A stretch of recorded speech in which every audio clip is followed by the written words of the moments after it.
Hello everyone, this is Parthiban. Welcomes you to SAP Views.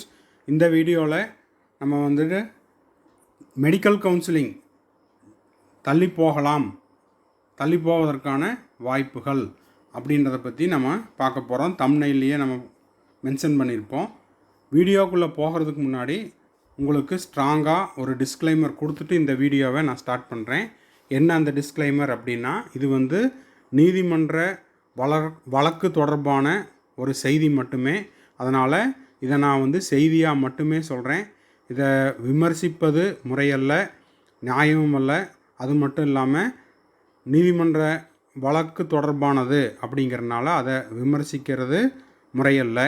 இது வந்து பார்த்துட்ருக்கிற அனைவருக்கும் அது பொருந்தும். சரி, என்னன்னு பார்த்துடலாம். தெலுங்கானாவில் MBBS BDS இடஒதுக்கீடு தொடர்பாக உயர்நீதிமன்றம் அறிவிப்பு. ஆந்திர பிரதேசத்தைச் சேர்ந்த மனுதாரர் தெலுங்கானா மாணவர்களுக்கு பிரத்யேகமாக மருத்துவக் கல்லூரிகளில் இடஒதுக்கீடு செய்வது சட்டவிரோதமானது. அதாவது தெலுங்கானாவில் இப்போ இந்த வருஷம் 100% சீட்டுகளும் தெலுங்கானா மாணவர்களுக்கு அப்படின்ட்டு ஒரு இயரை மென்ஷன் பண்ணி, அந்த வருஷத்துக்கு அப்புறம் இருந்த மெடிக்கல் காலேஜில் இருக்கிற 100% சீட்ஸும் தெலுங்கானா ஸ்டூடெண்ட்ஸுக்கு மட்டுமே அப்படின்ற மாதிரி ஒரு ஜீவோ பாஸ் பண்ணாங்க. அதை நம்ம சேனல்லையும் நம்ம சொல்லியிருந்தோம். இது வந்து சட்டவிரோதமானது என்றும் தன்னிச்சையானது என்றும் வாதிட்டார். இந்த வீடியோ போஸ்ட் பண்ணினது ஜூன் 13, இன்னைக்கு காலையில் 6:20க்கு. ஓகே, இதிலிருந்து நமக்கு எதனால் மெடிக்கல் கவுன்சிலிங் தள்ளி போகலாம் அப்படிங்கிற விஷயத்தையும் நம்ம புரிஞ்சுக்கலாம். இப்போ பார்த்தீங்கன்னா, நீட் 2023 கலந்து கொள்ளும் அந்த மனுதாரருடைய மகள் தெலுங்கானாவில் கவுன்சிலிங்க்கு வரவிருந்த மனுதாரர் தெலுங்கானாவில் உள்ள மருத்துவக் கல்லூரிகளில் 100% இடஒதுக்கீட்டுக்கான விதிகளை அரசாங்கம் அறிமுகப்படுத்தியது.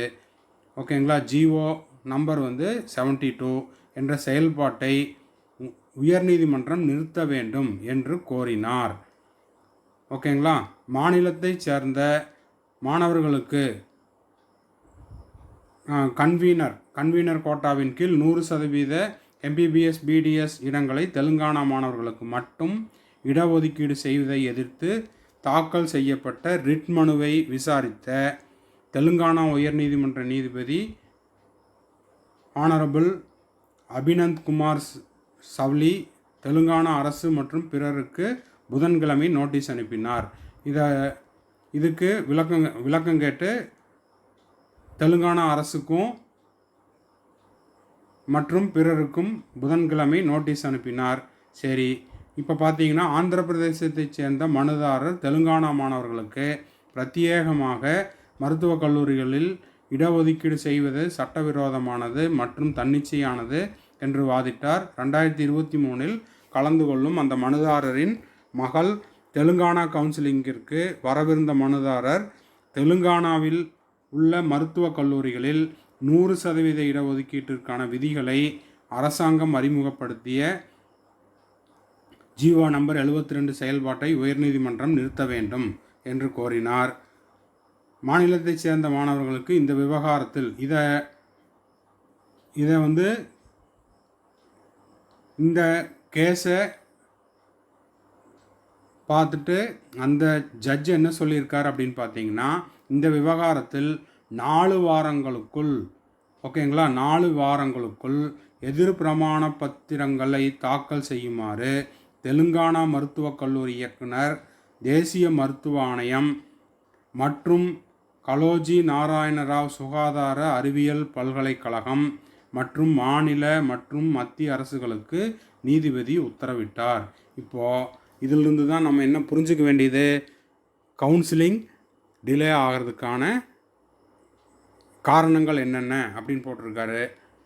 இப்போது நம்மளுக்கு பார்த்தீங்கன்னா, இன்றைக்கி ஜூன் 13, ஓகேங்களா, ஜூன் 13 இன்னைக்கு ஜட்ஜு என்ன சொல்லியிருக்காரு, 4 வாரத்துக்குள்ளே இதுக்கான விளக்கம் கொடுக்கணும் அப்படின்னு யாருக்கெல்லாம் சொல்லியிருக்காங்க, தெலுங்கானா DMEக்கு, டைரக்டர் ஆஃப் மெடிக்கல் எஜுகேஷனுக்கு, அப்புறம் NMCக்கு, அப்புறம் MCCக்கு. ஓகேங்களா, இவங்க எல்லாத்துக்குமே என்ன கொடுத்துருக்காங்க, நோட்டீஸ் கொடுத்துட்டு 4 வாரத்துக்குள்ளே இதுக்கான விளக்கம் கொடுங்கள் அப்படின்ட்டு சொல்லியிருக்காங்க. அப்போ 4 வார காலத்துக்கு என்ன ஆகிறதுக்கான வாய்ப்புகள் இல்லை அப்படின்னு தெரிய வருது. இது வந்து உறுதிப்படுத்தின, அதாவது 4 வாரத்துக்கு தள்ளி போகும் அப்படின்னு சொல்ல வரல. மேபி இதை வந்து ஒரு அவசர கால வழக்காக எடுத்து நடத்த சொல்லி என்எம்சியோ இல்லைன்னா வந்து டைரக்டர் ஆஃப் மெடிக்கல் எஜுகேஷன் தெலுங்கானாவோ அந்த டைரக்டரோ கேட்கும் பட்சத்தில் இந்த 4 வார காலம் அவகாசம் அப்படிங்கிறது இதை வந்து ஒரு அவசர கால வழக்காக எடுத்து நடத்தும் பட்சத்தில் என்ன ஆகலாம், அதற்கு முன்னாடியே இதற்கான தீர்ப்புகள் வர்றதுக்கு வாய்ப்புகள் உள்ளன. ஒருவேளை 4 வார காலத்துக்கு தள்ளி போகுது அப்படின்னா கவுன்சிலிங்கும் தள்ளி போகிறதுக்கான வாய்ப்புகள் உள்ளன அப்படிங்கிறத நம்ம தெரிஞ்சுக்க வேண்டியதாக இருக்குது. ஏன்னா ஒரு ஸ்டேட்டை மட்டும் விட்டுட்டு மற்ற இருக்கிற இந்தியாவில் இருக்கிற அதர் ஸ்டேட்ஸுக்கெல்லாம் கவுன்சிலிங் நடத்த முடியாது. ஏன்னா அதில் ஆல் இண்டியா கோட்டாவும் இன்க்ளூட் ஆகிருக்குது. ஓகேங்களா? ஸோ இந்த வழக்கு இப்போதைக்கு நடைபெற்று கொண்டிருப்பதால் இதனுடைய தீர்ப்பு வரும் வரை என்ன ஆகாது, கவுன்சிலிங் வந்து டிலே ஆகிறதுக்கான வாய்ப்புகள் உள்ளது. ஓகேங்களா? ஒருவேளை இதை வந்து ஒரு அவசர கால வழக்காக எடுத்து நடத்தி அதுக்கான தீர்ப்புகள் முன்கூட்டியே வரும் பட்சத்தில் கவுன்சிலிங் வந்து முன்னாடியே நடக்கலாம். இது வந்து யாரும் பயப்பட வேண்டியதில்லை. ஓகேங்களா? எல்லாத்துக்கும் என்ன நடக்குதோ அதுதான் அப்படின்ற மாதிரி நம்ம எடுத்துக்க வேண்டியது தான். எப்படி இருந்தாலும் நடக்கத்தான் போகுது, கவுன்சிலிங் நடக்கத்தான் போகுது.